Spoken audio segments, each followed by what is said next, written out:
Hey, what's up everybody? This is C.L.S. All-in-One.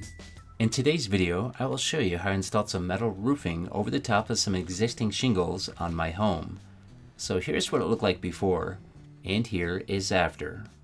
During this video, I'll be covering a lot of different steps, such as installing boots at the base of the pipes, installing furring strips for the metal roofing to attach to, installing drip edge, valley flashing, and ridge cap, installing some foam board insulation in between the furring strips, and I will also cover how to replace an existing skylight with a flush mount design to make it more compatible for metal roofing.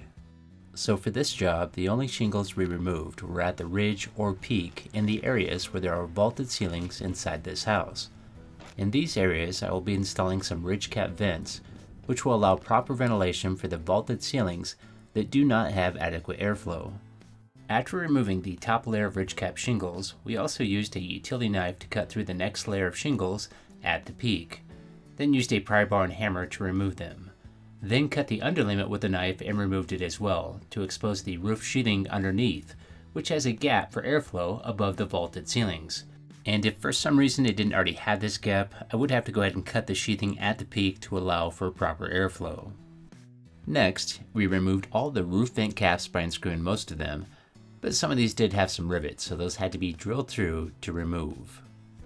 Now we will begin cleaning any loose debris off the roof, then start installing the furring strips.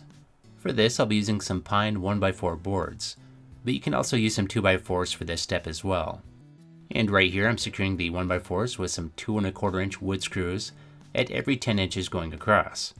And these screws are just long enough to penetrate through the shingles and wood sheathing underneath. The furring strips should be installed around all the edges, including the outside edges, valley edges, and peak edges. And for the valley areas, I normally install 2 1x4s on each side because the valley flashing is somewhat wide. All of these furring strips help provide a solid flat surface for the metal roofing to attach to. If I were to just try and attach the metal roofing directly to the shingles, the metal would end up not laying completely flat because the shingles have an uneven surface, which will cause some screws to sink down more than others when securing the roofing panels. And the furring strips will also need to be installed anywhere where a pipe is located, which will give the pipe boots a solid surface to attach to. And eventually, we will be installing some foam board insulation along with more furring strips at every 2 foot from the bottom to the top. But there is a few more steps involved I'd like to show you first before we cover this. Now we will go ahead and show you how we prep the skylight opening for the metal roofing. So this method may not work for all skylights, but it did work well for mine, and I've had no issues with any leaks or anything else regarding the skylights. So first, we need to remove the old one, and we'll start by cutting through the shingles and sealant around the edges. Then we'll use a pry bar and hammer to remove the material and the skylight itself. And as you can see here, this particular skylight was not that hard to remove. Now we will go ahead and clean up this opening a little bit better and make sure there's no nails or screws sticking up. And I also have some old trim here I'm going to go ahead and take out for now, and then replace this at a later point from the inside of the house. And right here I'm taking some measurements of the opening, and this is going to be for a 1/4 inch thick piece of high-grade UV resistant plexiglass. And I need to make sure it has at least a 2.5 inch overlap on the opening to allow for a good sized gasket. Then once in position, I pre-drilled the plexiglass with a countersink bit in 2 locations towards the top, then secured it temporarily with 1.5 inch screws to hold it in place. Then continued pre-drilling with holes every 3 inches around the entire perimeter of the plexiglass. Then after drilling all the holes, the plexiglass can be removed. And now I will start spreading a 1/4 inch layer of rubberized roof coating that will act as a gasket for the plexiglass. And while applying this, I'll make sure to keep at least 1 inch away from the inside edge to avoid it from spreading into the opening.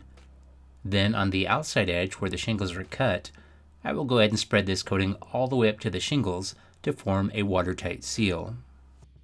Now I will grab the plexiglass and get it lined up with the holes I already drilled, then begin securing it with 1.5 inch screws at every 3 inches around the perimeter. And during this step, the gasket did squeeze out just a little bit. So after securing it with all the screws, I did go ahead and spread the coating once more around the edges to level it out. And now this skylight is ready for the furring strips. And I will go ahead and install 2 rows all the way around this so there's a nice solid surface for the metal roofing to attach to. Next, we will begin installing drip edge flashing on all the outside edges, and valley flashing in all the valleys. And to secure this flashing, we are using some panhead 1/2 inch screws. When securing this flashing, I like to have a screw within every 10 inches on the outside edges. And as far as cutting this stuff to the correct size, it's fairly thin, so you can cut through this pretty easy with a pair of metal snips or shears. Now it's time to add some more furring strips, and I want these to be placed at 2 foot apart because the metal roofing panels will be secured at every 2 foot. Then, in between these strips, we will install some 3/4 inch foam board insulation, which matches the thickness of the furring strips. And to secure the foam board insulation, we will use some 2-inch roof cap nails. So foam board insulation like this is not required, therefore it's an optional step. But adding insulation like this has some benefits such as enhanced energy efficiency, which can help reduce the cost of your heating and cooling bills. And it can also help with reducing the sounds from rain and hail and help with condensation as well. To keep everything fitting nice and snug, I found it was easiest to install the foam board insulation first, then install the furring strip tightly against the foam board, and keep repeating this process all the way to the top. And now this side is ready for some metal roof panels, so we will go ahead and get started on this side. So you'll want to start off with the edge of the roof and get your panel nice and square with the roof edges, with at least a 3/4 of an inch overhang on the outside edges. And if you are using closure strips, you can install these first at the bottom on top of the drip edge, but I would only install 1 strip at a time because these can stretch fairly easy and get off alignment with the ribs on the panels. Once the panel is in position, we usually secure it with just 2 screws to start with at the top to hold it in place. Then we'll use a straight edge and get it lined up with the furring strips.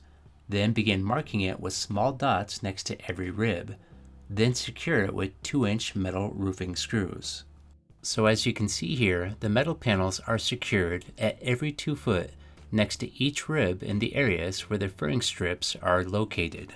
And when you are installing metal panels such as these Pro Rib panels from Menards, you'll want to make sure that the smaller flange side overlaps the larger flange side to ensure for a proper joint. And right here you can see that we placed the next panel in position, but we did not slide it all the way down just yet. And that's because we want to make sure the closure strip is in position first. Then we will slide the panel down in place and secure it with the 2-inch screws. So this all starts to become pretty repetitive. I secure the panel first with just a few screws, then mark and install the remaining screws. And since I am using 2-inch screws, that means they will secure to both the furring strips and the wood sheathing underneath. When tackling a roofing project such as this, it's best to get the majority of the panels pre-cut to a length that already fits the roof, which worked well for the majority of this job. But there was some areas such as this valley that did require some measurements to be taken, along with some cuts that had to be made, which can be done with tools such as snips, nibblers, and shears. Then located around the pipe areas, we also had to take some measurements so we could cut some holes in the metal, and what worked well for us was to drill a 3/4 inch hole first in the area where the pipe will be located, which then allowed us to use a pair of snips to cut a larger hole. And now it's time for a quick test fit with this panel, and it looks like everything is fitting good, so we'll get this secured. For this next step around the skylight opening, it required some very accurate measurements because these cuts will be visible, so this panel needed to have some cuts that look nice and straight. So to achieve this, I used a circular saw along with a fine-toothed carbide-tipped metal cutting blade to make my cuts. Then after placing the metal panel in position, we then marked and cleaned the panel and the plexiglass, then installed a clear high-grade sheet of polycarbonate UV-resistant roofing on top of the metal panel. Then secured both panels at the same time with the 2-inch roofing screws. And now this skylight is sealed off with a nice flush surface. After installing all the metal roofing panels, it's time for the ridge cap, which will overlap the panels and seal the peak of the roof. So right here, what we're doing is measuring and making marks for the ridge cap closure strips, which work as a gasket for the ridge cap. And these just need to be located close to the outside edge of the cap on both sides. Then, after centering the ridge cap in position, it can be secured with 2-inch screws at every rib location on the metal panels. And then in the areas where there is vaulted ceilings, I will add a breathable gasket material such as this fiberglass air filter that can be bought in a roll and cut into small chunks for use with a job like this. But they also have some special closure strips that are made out of a breathable material that you can use as well. So with this particular material, it's pretty easy to install. All I have to do is cut out a small chunk of this, then fold it in half, then place it on top of the closure strip gasket and cut out a small section, then put this in place of it and secure it with some cap nails. And I like to install these at about every 4 foot in the areas where I have vaulted ceilings. Next, I will need to seal the bottom of the pipes, and for this I will use this flexible pipe boot that is pretty easy to use. First, you just need to determine how big the pipe is, then cut a hole that is slightly smaller than the pipe, so it has a nice and tight fit. Then a thick layer of sealant can be added to the bottom of the boot, and after that it can be placed over the pipe and secured with the 2-inch screws at every 1 inch going all the way around. And as you can see here, since this boot is flexible, as I screw this down it does kind of mold and contour to the ribs on the metal panel. And after it's secured, you can go ahead and pull down the top lip of the boot and apply a bead of sealant around the pipe, then pull it back up to make a watertight seal.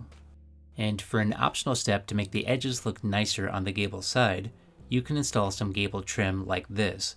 To install this, you just need to get your pieces measured and pre-cut, then apply some butyl tape sealant to the inside edges, then place it in position and secure it with screws at every 2 foot on both sides of the trim. And for the area located around the peak, you can just cut off a 14-inch piece of gable trim, then make some cuts on the front face towards the middle, so it can somewhat fold to match the slope of the roof. And now it's just about time to go, but let's take one more look at it from before, and here is after. Okay, thanks for watching. If you liked this video, if you could, please like and subscribe. And have yourself a great day, and I will see you next time. And oh yeah, I almost forgot. If you want to check out any more of my videos, just click any of these links.